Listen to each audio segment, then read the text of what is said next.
Shalom, damai di hati.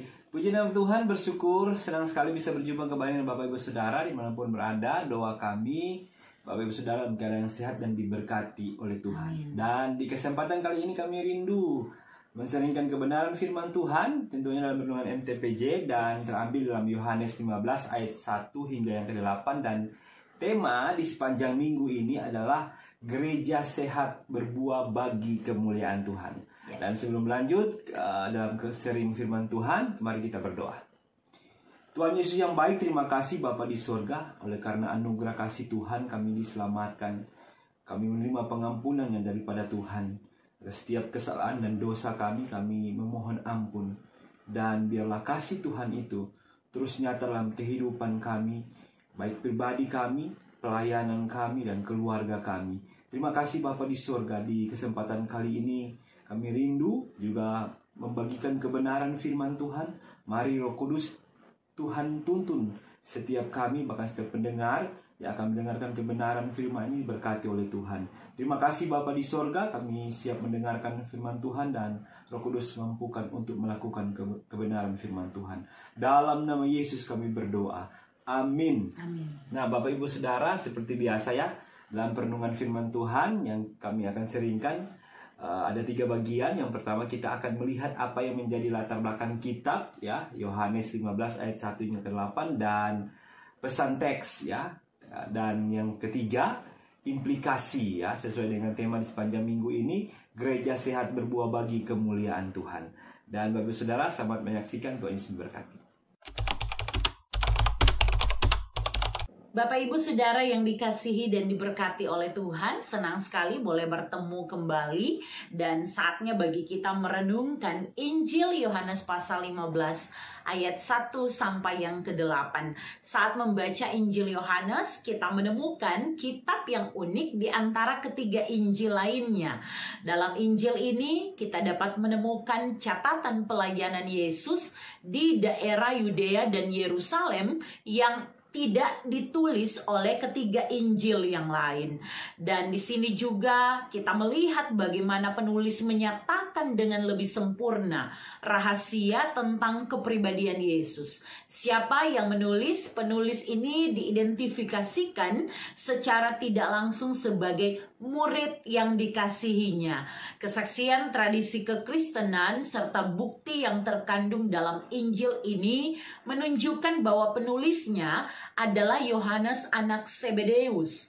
Nah, menurut beberapa sumber kuno, Yohanes, rasul yang sudah lanjut usianya, dia tinggal di Efesus. Kemudian dia diminta oleh para penatua di Asia untuk dapat menulis Injil yang rohani ini untuk menyangkal suatu ajaran sesat mengenai sifat, kepribadian, dan keilahian Yesus sebagaimana yang gencar terdengar pada masa itu.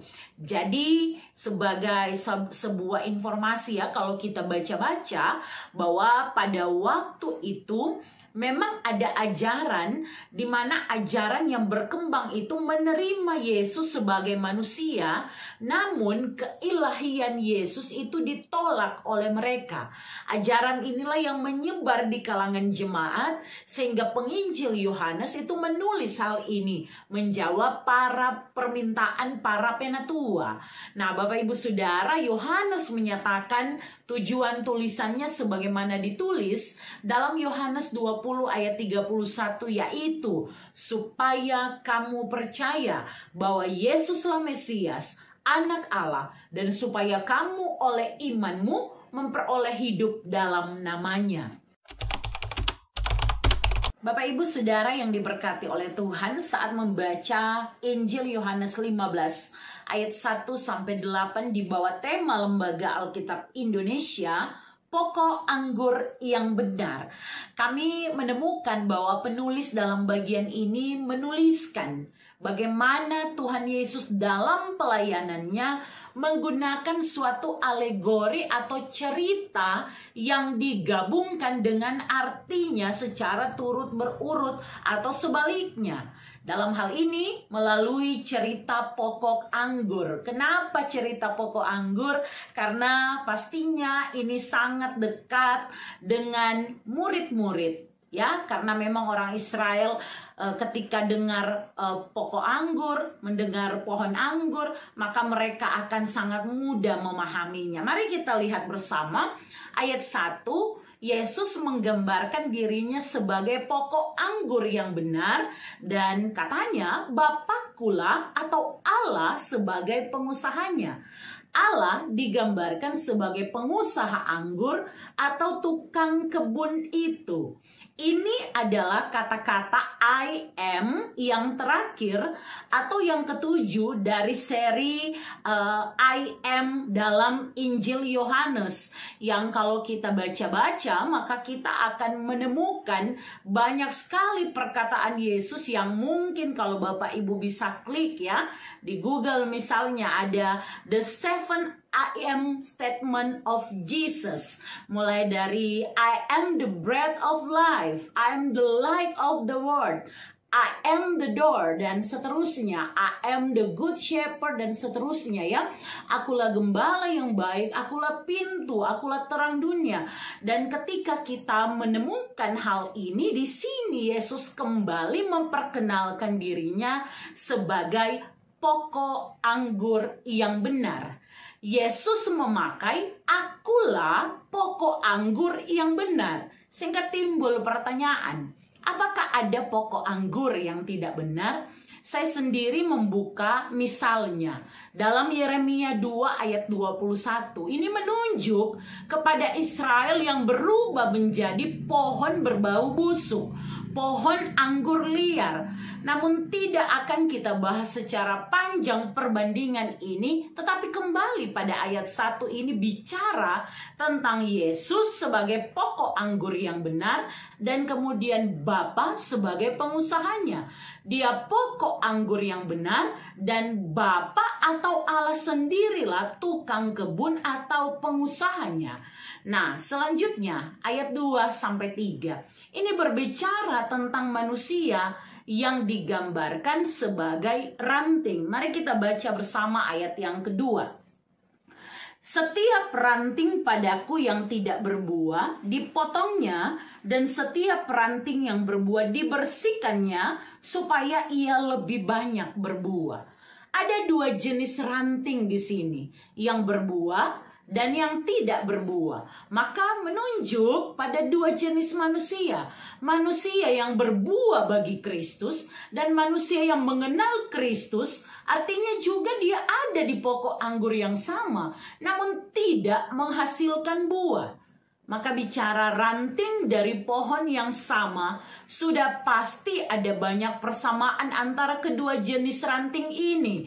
Misalnya warnanya sama, bentuknya sama, daun-daunnya juga persis sama. Tetapi dalam pandangan Allah, kedua ranting ini sangat berbeda dan bahkan bertentangan. Yaitu yang satu berbuah dan yang satunya tidak berbuah.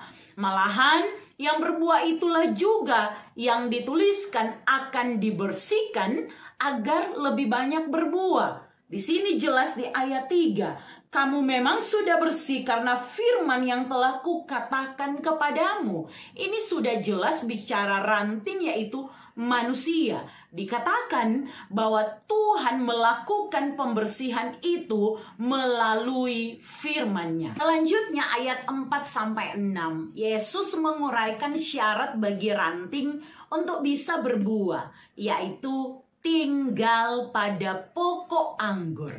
Dan ini juga langsung diartikan ya, akan begitu dengan manusia. Tidak ada yang bisa berbuah kalau tidak tinggal di dalam Tuhan. Calvin pernah bilang, we have no power of doing good, but what comes from himself. kita tidak mempunyai kekuatan untuk melakukan kebaikan kecuali apa yang datang dari Dia sendiri, yaitu Tuhan. Bahkan lebih jauh dalam catatan-catatannya, Calvin pernah bilang, selama kita terpisah dari Dia, kita tidak mengeluarkan buah yang baik dan memperkenan Allah. Karena kita tidak bisa melakukan apapun yang baik.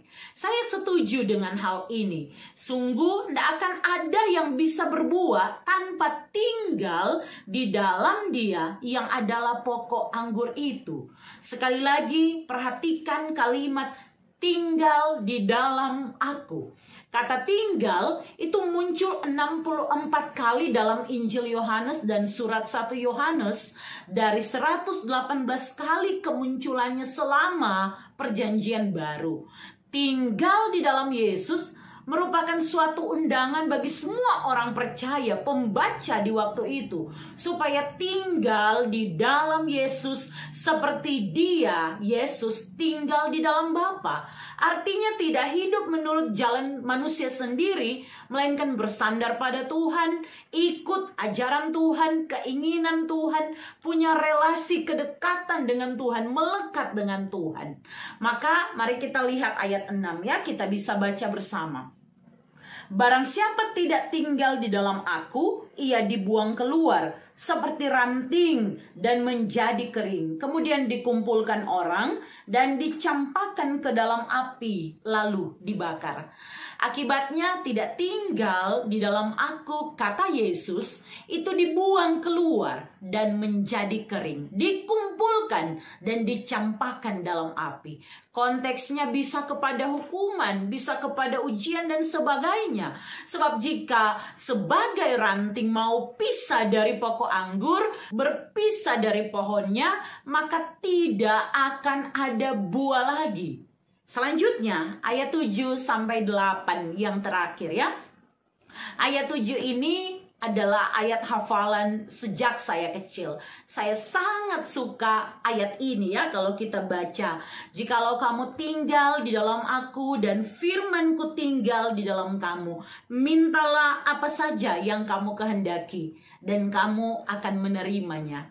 Bukan karena kata-katanya bagus, namun ini jelas-jelas menunjukkan bahwa hanya dengan tinggal di dalam Yesus, tinggal di dalam firman-Nya, yaitu artinya kita bisa lihat dari ayat 2 sampai 3 tadi sangat jelas.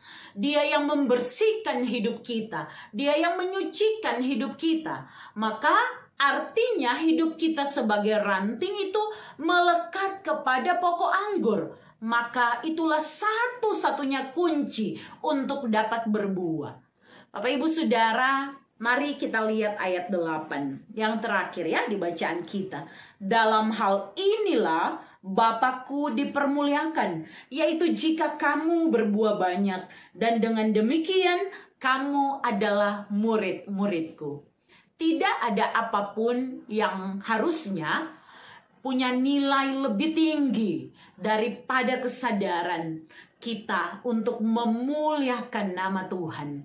Bahwa nama Allah itu harus tetap dipermuliakan lewat apa yang kita lakukan.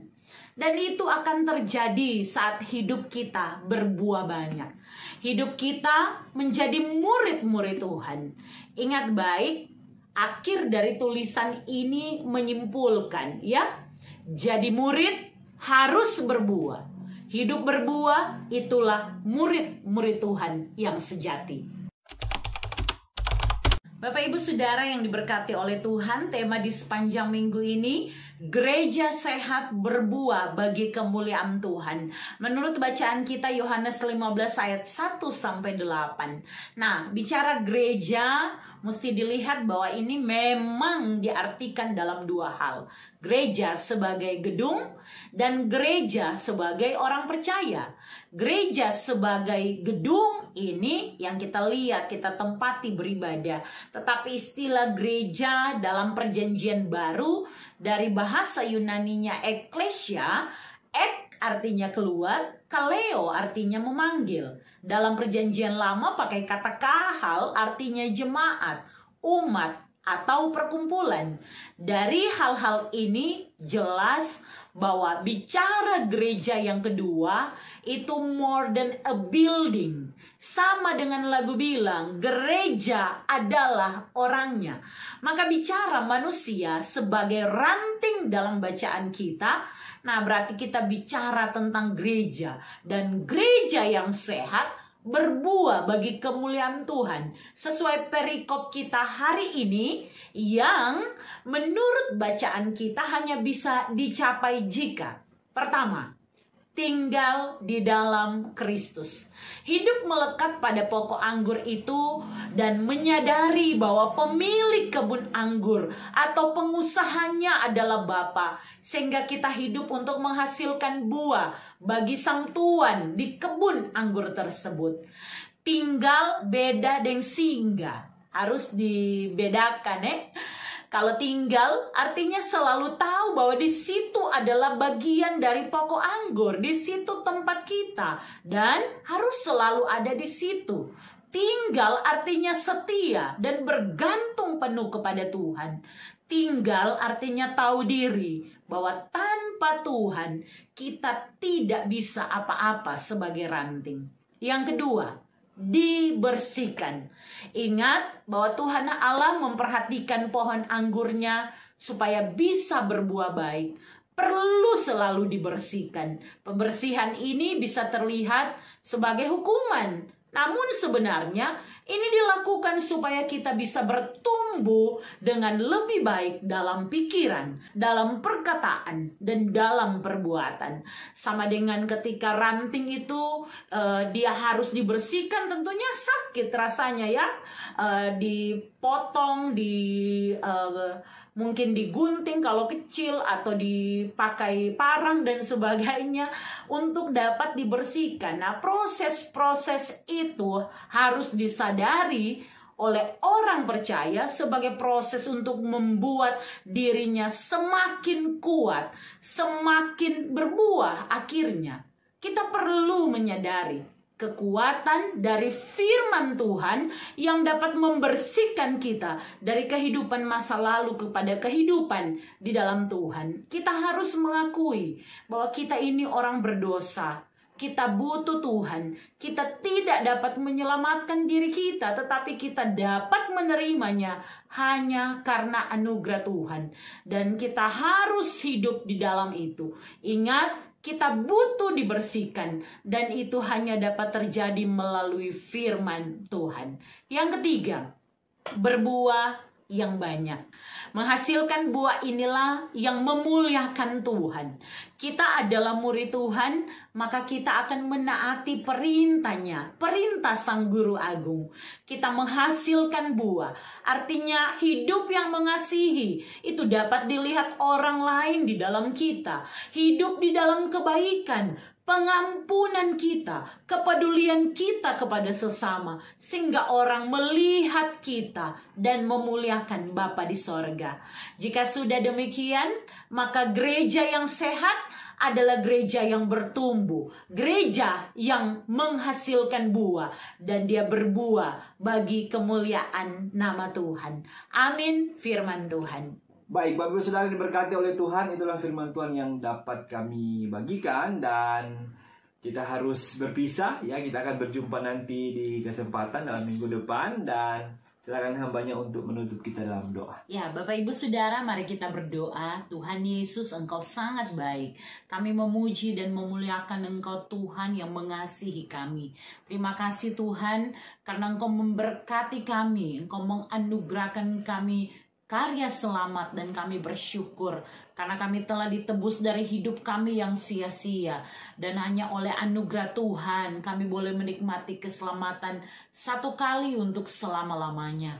Terima kasih Tuhan, kami bersyukur kesempatan ini. Kami meminta perkenanan Tuhan, tolonglah setiap kami, Roh Kudus mampukanlah kami untuk melakukan kehendak-Mu, sehingga melewati setiap kehidupan yang Tuhan anugerahkan, Tuhan tetap mendapati kami setia, hidup menghasilkan buah untuk memuliakan nama Tuhan. Diberkati setiap pendengar, dalam keadaan sakit Tuhan sembuhkan, dalam keadaan berduka Tuhan hiburkan dan kuatkan. Di tengah berbagai tantangan ketika baru-baru ini kota kami tercinta, kota Manado, mengalami bencana, kami sungguh percaya Engkau Allah menguatkan, menghiburkan, memampukan melewati segala sesuatunya dengan mengandalkan Tuhan. Terima kasih Bapa di sorga, biar setiap orang yang mendengarkan firman dipakai untuk melakukannya, memberitakannya, menjadi berkat bagi banyak orang. Terima kasih Tuhan, ini doa kami, dalam nama Tuhan Yesus kami berdoa. Amin. Amin. Nah, Bapak Saudara, pada akhirnya sampai jumpa. Tuhan Yesus memberkati.